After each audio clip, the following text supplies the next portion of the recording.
Start. उपाध्यक्ष महोदय, हम लोग आज इसलिए एकत्र हुए हैं कि विशेष आवश्यकता आने पर आप सारी स्थितियां और हाल ही की घटनाएं जानते हैं।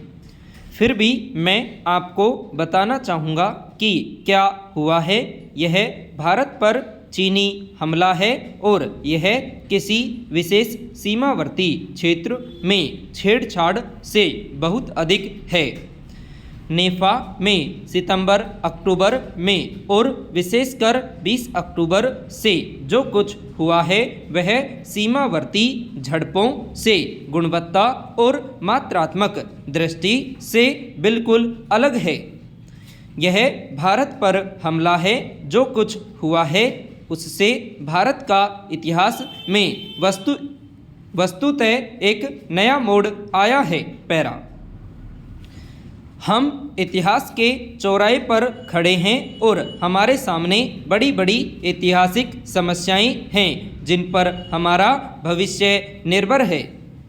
इसलिए हम चाहे बड़े आदमी हो या छोटे, हमें बड़े आदमियों का काम करना है, क्योंकि बड़े आदमी ही दिमाग से, दृष्टि से और पक्के इरादे से बड़ी बड़ी समस्याओं का सामना कर सकते हैं। पहली बात जो मैं जोर देकर आपसे कहना चाहूँगा वह यह है कि आज जो कुछ हुआ है उसकी असाधारण प्रवृत्ति को समझे।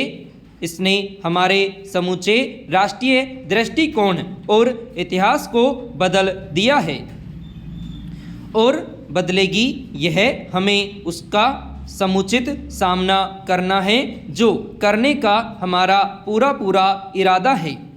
तो यह हमें बड़े ढंग से सोचना होगा। हमें अपनी उन बहुत सी समस्याओं को भूल जाना होगा जो हमारे पीछे पड़ी रहती है और इस बड़ी समस्या को देखना होगा कि हम सबके सामने हैं। पैरा। हो सकता है और कुछ संकेत है जिनसे पता चलता है कि ऐसा होगा कि बड़ी समस्याओं को हल करते समय हम स्वयं ही अपनी बहुत सी छोटी छोटी समस्याओं, विवादों, झगड़ों आदि को सुलझा ले। इसके साथ साथ यह भी स्पष्ट है कि बड़ी समस्या को हल करने में राष्ट्र को अत्यधिक प्रयास करना पड़ेगा और हम जैसे जो लोग परिस्थितिवश सरकार में हैं, चाहे केंद्र में हो या राज्यों में, उन पर भारी जिम्मेदारी है जो हम सबको मिलकर उठानी है। चीनी हमला हुआ जैसे गाज गिरी हो और भारत में इसकी प्रतिक्रिया भी बिजली की तरह हुई है। सारे देश में सब वर्गों, सब क्षेत्रों के लोगों की प्रतिक्रिया बहुत शानदार और आश्चर्यजनक हुई है।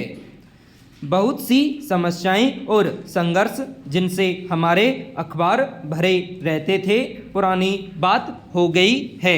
विराम। पैरा। उपाध्यक्ष महोदय, इससे पता चलता है कि हमारे लोग किस धातु के बने हैं। छोटे छोटे मामलों में उलझना एक बात है और कोई बड़ा संकट आने पर उन मामलों से ऊपर उठना दूसरी बात है। यद्यपि पहले बहुत कुछ ऐसा हो चुका है जिससे हम हताश हुए हैं, लेकिन अब जो कुछ हुआ है उससे मेरा हौसला बढ़ा है और मुझे विश्वास है कि आप सबका भी हौसला बढ़ा है। हम कह सकते हैं कि इस भयानक धक्के से भारतीय आत्मा का लगभग नया जन्म हुआ और भारत की आत्मा कुछ अंतराल के बाद पुनः जागी है।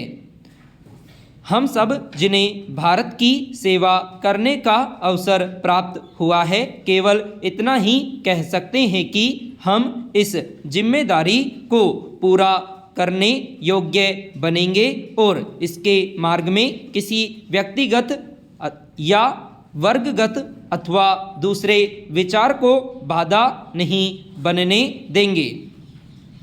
संविधान के हिसाब से केंद्रीय सरकार और राज्य सरकारें हो सकती हैं, लेकिन वास्तव में हम सब एक हैं। पैरा।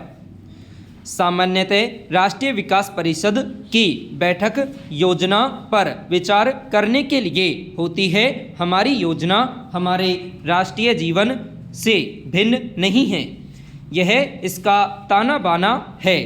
वर्तमान स्थितियों का हमारी योजना पर और उन आर्थिक तथा सामाजिक प्रक्रियाओं पर जो हो रही है क्या प्रभाव पड़ता है, हमें इस मामले पर विचार करना पड़ेगा। यद्यपि इस बैठक में हम ज़्यादा विस्तार से विचार नहीं करेंगे। स्पष्ट है कि पहली आवश्यकता और पहला काम वह सब कुछ करने का है जिससे इस संकट का सामना करने में सहायता मिले और अपने देश में हमलावर को खदेड़ने में सहायता मिले, और कोई चीज़ इसके बाद आती है। हमें देखना है कि ऐसा करने के लिए हमारे पास कितनी शक्ति है और न केवल इस प्रयोजन के लिए बल्कि बाद में आने वाले समय के लिए भी तैयारी करनी चाहिए। हमारा तात्कालिक काम देश को हमलावर से स्वतंत्र कराना है, लेकिन यह काम भी देश को मजबूत बनाने और ऊंचा उठाने के काम का ही एक अंग है। हो सकता है कि भाग्य के किसी छलावे ने जीवन की छोटी छोटी चीज़ों से हमारा ध्यान हटाने के लिए और हमारी परीक्षा लेने तथा भविष्य में बड़ी चीज़ों के लिए तैयार करने के लिए हमारी परीक्षा ली हो, जबकि हम तथाकथित युद्ध प्रयासों पर विचार करते हैं तो हमेशा अपने देश के निर्माण के बारे में भी सोचना पड़ता है। संपूर्ण विराम।